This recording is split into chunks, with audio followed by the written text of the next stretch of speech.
Selamat pagi, hari ini kita akan melaksanakan perkuliahan pertama dari teori ekonomi mikro 1.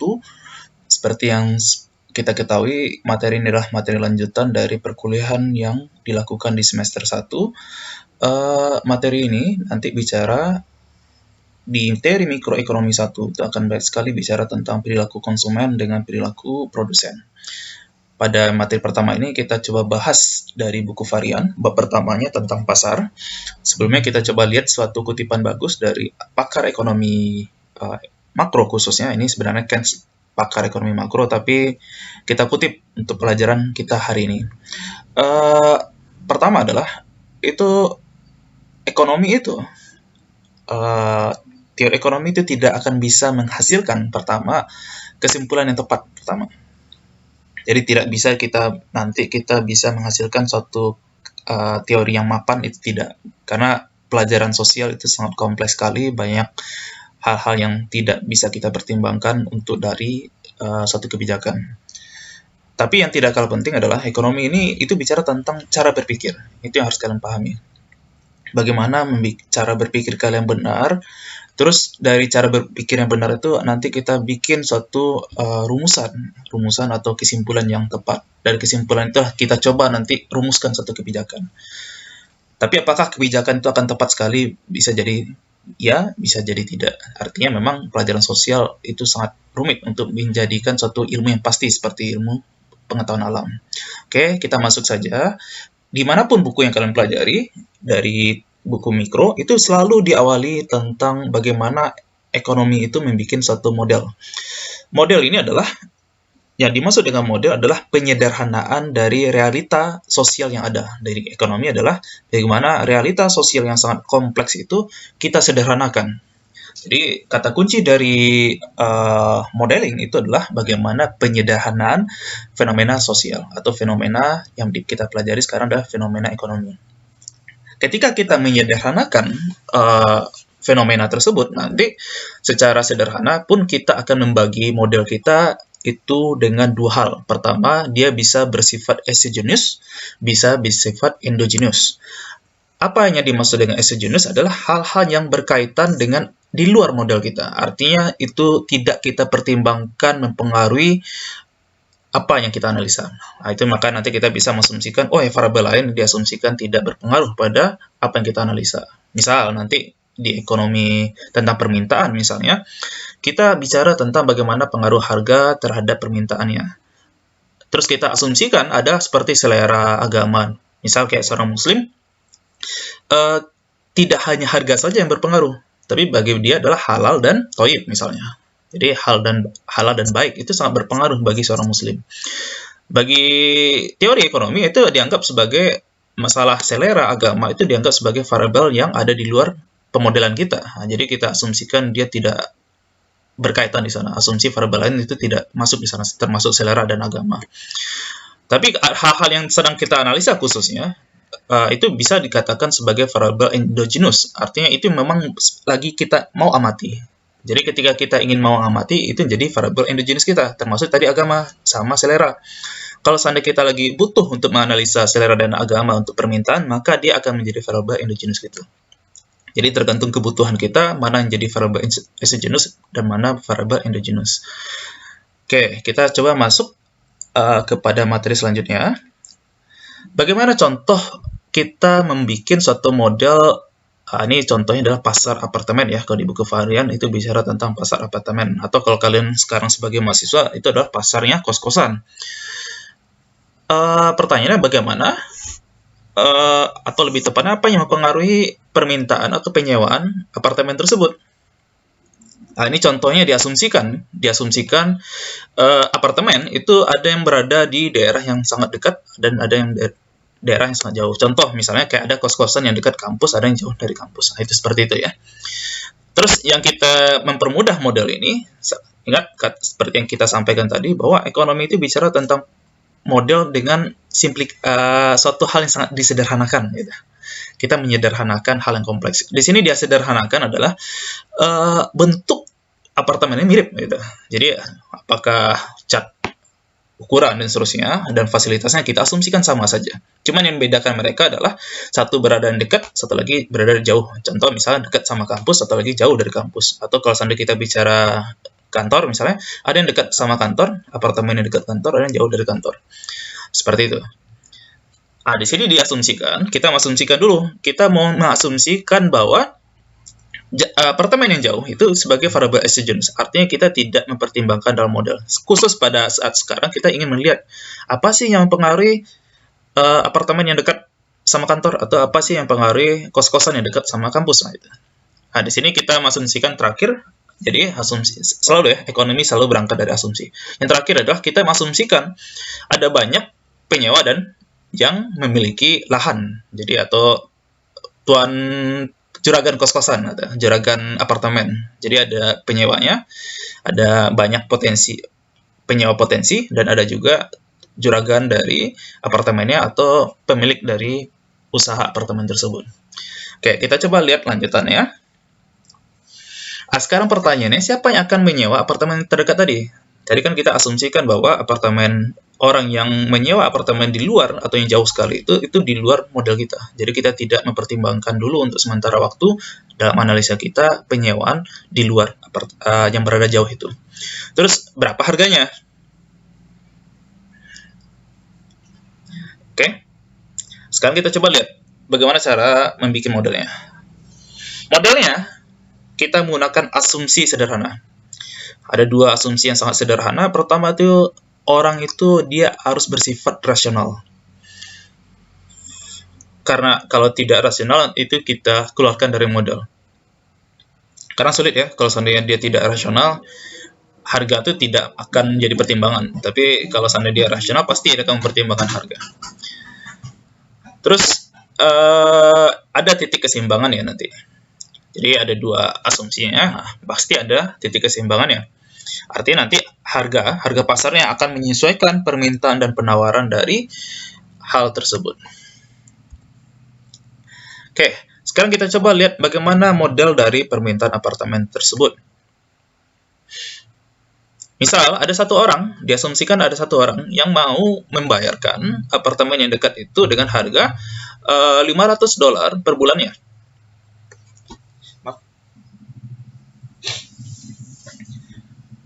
Karena dia bersifat satu orang, di sini asumsikan kemampuan orang beli itu ada sebagai permintaan kuantitas demand-nya. Di sini kita asumsikan harganya $500 dan yang mau meminta barang tersebut atau mau meminta apartemen tersebut cuma satu orang. Sekarang kita asumsikan ternyata sekarang harga itu turun menjadi $490. Awalnya cuma satunya mampu, sekarang ketika 490, orang yang tadi 500 tetap bisa beli, karena kan, atau bisa nyewa. Karena dengan 500 saja dia bisa sewa, apalagi 490. Tapi ada orang yang sebelumnya tidak mampu dengan harga 500, tapi ketika ditawarkan 490, sekarang mampu menyewakan. Artinya ketika harga itu 490, sekarang ada dua orang yang mampu untuk meminta apartemen tersebut. Ini contoh sederhana dari model permintaan kita. Dari situ apa yang bisa kita simpulkan? Jadi kalau seandainya harga itu semakin turun, maka permintaan dari barang tersebut akan naik. Ya kan? Ketika harga turun, permintaannya semakin bertambah. Terus bagaimana cara membuat grafiknya? Ya sederhananya kan kayak gini kan. Grafiknya akan bentuknya berupa sumbu. Ini perdebatan dalam kalangan ekonomi, tapi kita termasuk nanti kalau kalian ditanya sama seorang non-ekonomi, khususnya anak matematika, model seperti ini selalu diributkan bagi mereka. Karena kenapa sumbu vertikalnya itu ada P? Karena harusnya yang menjadi variabel independen itu harusnya ada di sumbu horizontal. Tapi oke lah, ini karena udah menjadi pemahaman umum dari ekonomi, sumbu vertikal adalah P, sumbu horizontal adalah Q. Jadi ini yang kita sepakati dulu. Nanti ada kesempatan kita coba terangkan kenapa dia bentuknya bisa seperti ini ya. Karena tadi kita simpulkan ketika P itu naik, jadi ketika P itu naik, kuantitasnya berkurang, dan di saat bersamaan, kalau seandainya, dan sebaliknya ya, kalau P-nya turun, maka kuantitasnya bertambah. Inilah secara grafik bentuknya seperti ini. Terus lanjutannya apa? di sini diasumsikan, lagi-lagi kita mengasumsikan. Asumsi yang kedua adalah, selanjutnya, bukan kedua ya, selanjutnya adalah kita mengasumsikan bahwa supply-nya itu tetap. Artinya, pemilik apartemen yang tersedia, atau apartemen yang tersedia, itu cuma dibatasi 100 saja. Karena diasumsikan untuk membuat apartemen atau membuat kos-kosan itu pasti butuh waktu kan. Jadi artinya di jangka pendek, apartemen yang tersedia itu diasumsikan cuma 100 saja. Karena dia fix 100, maka di sini kuantitasnya tetap cuma ada 100. Sekarang kita bisa membuat kurva berupa supply seperti ini ya. Jadi bentuknya garis tegak vertikal gini ya. Ini contoh ketika asumsinya supply-nya fix cuma 100 saja. Oke, kita coba sekarang masuk lanjutannya. Kita ingat bahwa ketika harga itu terlalu rendah, gitu ya. Ketika harga itu terlalu rendah, maka permintaan itu akan terjadi peningkatan permintaan. Semakin banyak yang minta. Nah, seperti yang kita tahu, teori sederhana, banyak permintaan pasti harga itu naik. Ya. Jadi ketika permintaannya semakin banyak, maka mau tidak mau harga itu pasti naik. Jadi ketika ada excess demand, itu harga akan naik. Karena banyak yang berbondong-bondong ingin membeli itu. Jadi ketika harga itu rendah, maka orang akan berbondong-bondong untuk menyewanya. Tapi karena semakin banyak yang nyewa, akhirnya harga itu akan naik. Tapi harus disadari juga, ketika harga itu terlalu tinggi, maka sedikit orang yang mau menyewanya, atau sedikit orang yang mau memintanya. Karena sedikit yang minta, mau tidak mau, harga itu akan turun. Nah, ini yang harus kalian sadari di keseimbangan pasar kompetitif. Maknanya apa? Tidak bisa, kalau seandainya dia berada di titik kompetitif, tidak segampang itu menaikkan harga. Ya, kalau harga dia terlalu tinggi pasti akan ditinggalkan dia, dan dia tidak bisa juga terlalu rendah nanti. Kalau terlalu rendah pasti akan terjadi excess demand-nya. Oke, lanjut. Nah, di sini yang harus kalian pahami bahwa quantity demand itu sama dengan quantity yang tersedia. Jadi harga itu tidak akan terlalu tinggi, tadi tidak akan terlalu rendah. Jadi kesimpulannya apa? Di pasar keseimbangan pasar yang pasarnya kompetitif, maka bentuknya akan seperti ini. Akan terjadi perpotongan kurva demand. Yang tadi kita lihat, demand itu adalah yang bentuknya downward sloping, dan ini ada kurva supply yang vertikal, maka keseimbangan itu ada di titik P equilibrium. Nah, di sini harus kalian tambah satu pemahaman. Di atas P equilibrium itu ada satu grafik juga di sana. Di sana akan dinamakan, yaitu ada people willing to pay. Artinya keinginan seseorang itu untuk membayarkan apartemen tersebut. Jadi ada orang-orang tertentu yang mampu tadi misalnya. Dia mampu dengan $500. Ada yang mampu dengan $450 dan seterusnya. Tapi ternyata keseimbangan terjadi pada $300. Artinya orang-orang yang mampu mau membayar dengan harga tinggi, tetap bisa menikmati apartemen tersebut. Tapi seseorang yang tidak mampu membayar di bawah keseimbangan, itu berarti dia tidak mampu untuk nanti menyewa apartemen yang dekat tersebut.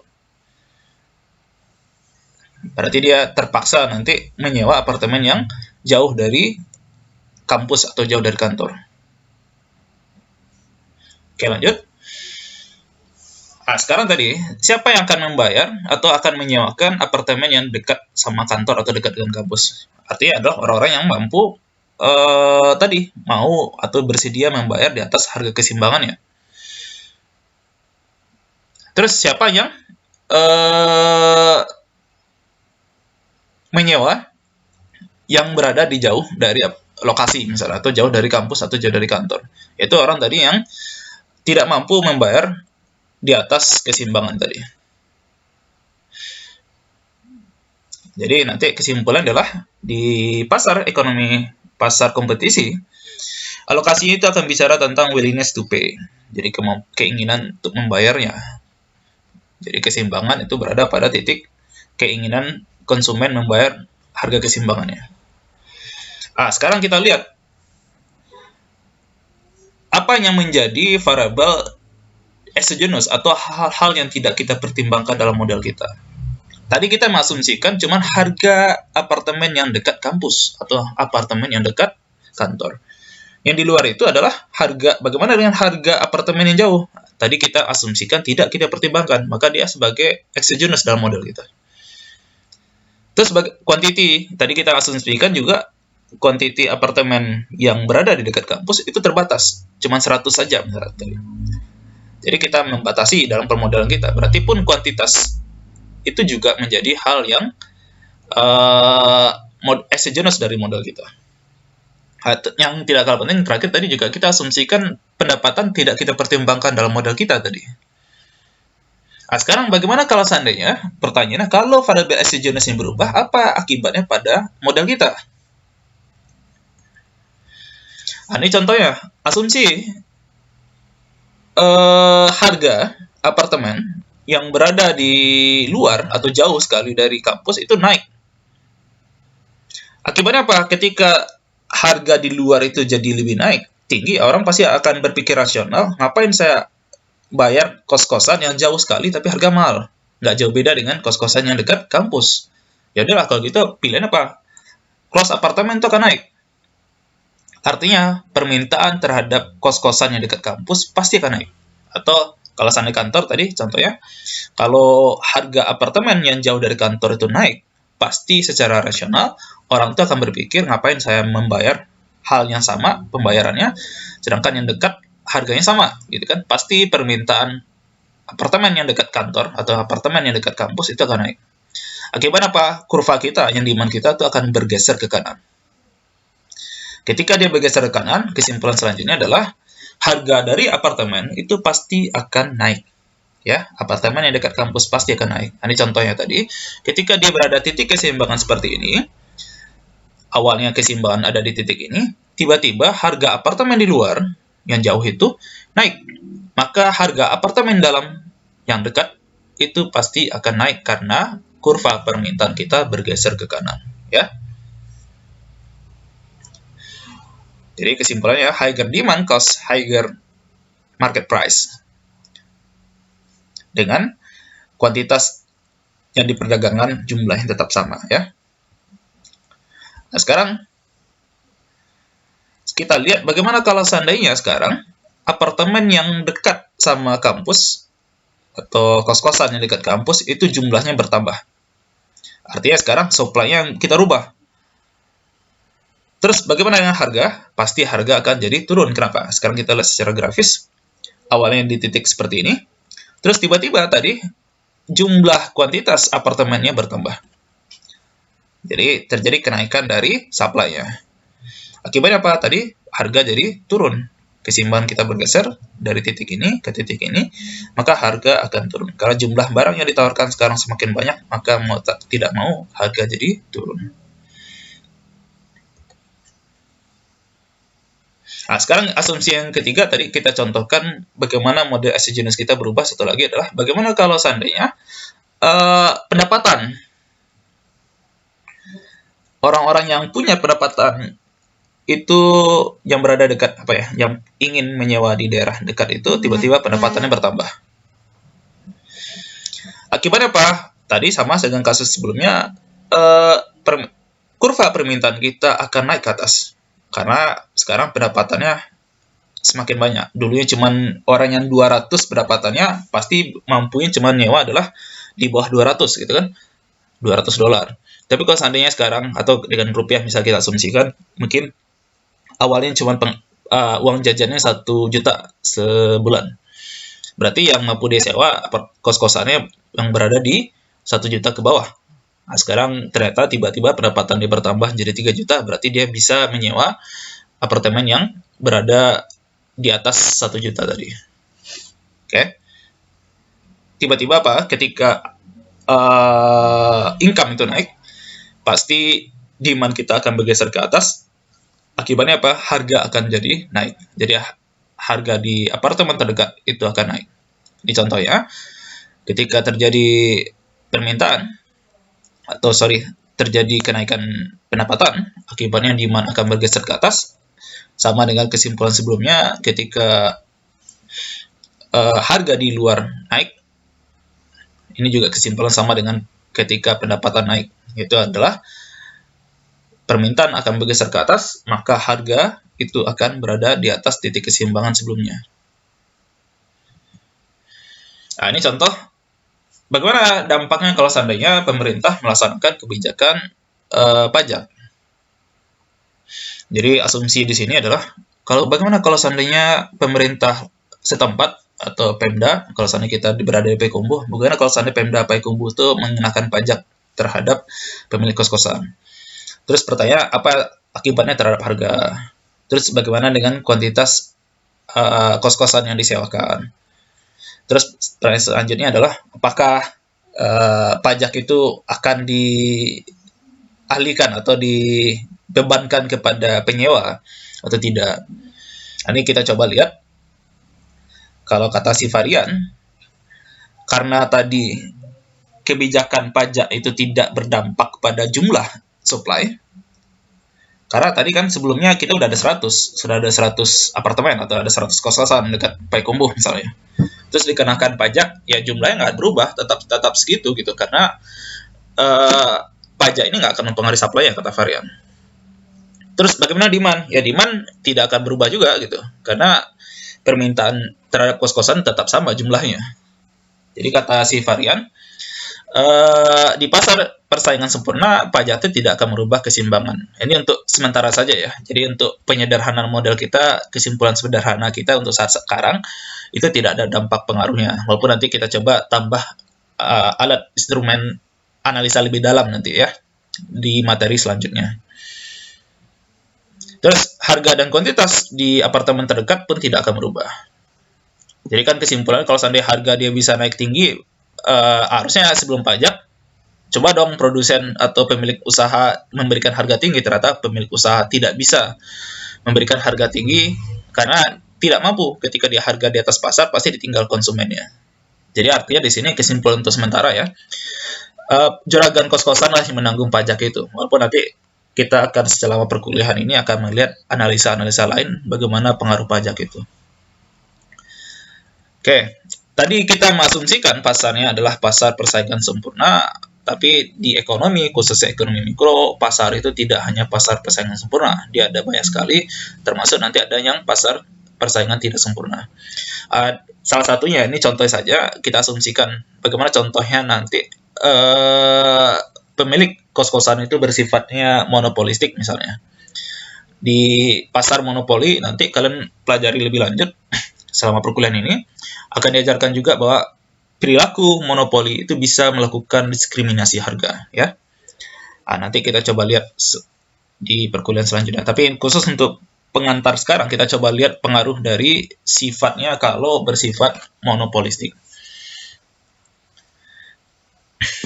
Jadi misalnya di sini diasumsikan pemilik kos-kosan itu menyewakan seharga P, dan dia memiliki jumlah apartemen sebanyak D ini ya.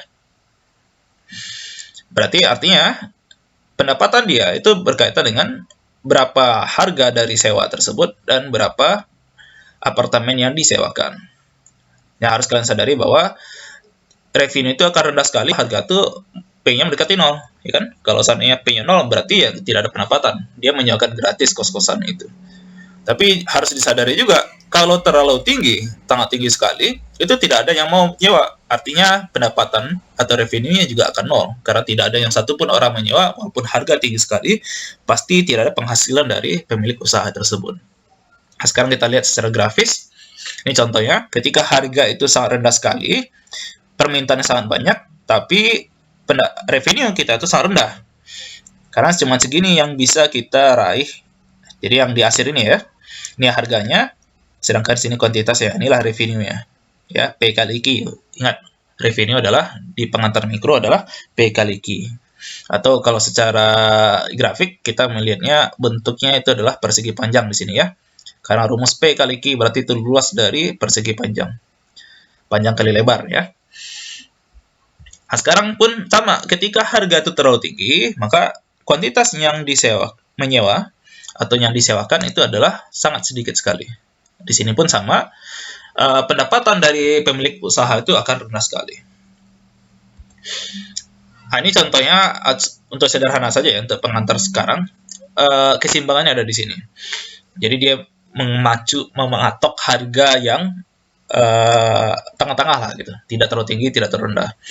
Maka yang terjadi adalah revenue-nya adalah harga sekian pada titik ini, dan kuantitas yang disewakan berada pada sini, maka revenue adalah seperti tadi kita sampaikan bahwa revenue adalah P kali Q, atau itu sama dengan rumus persegi panjang kali lebar.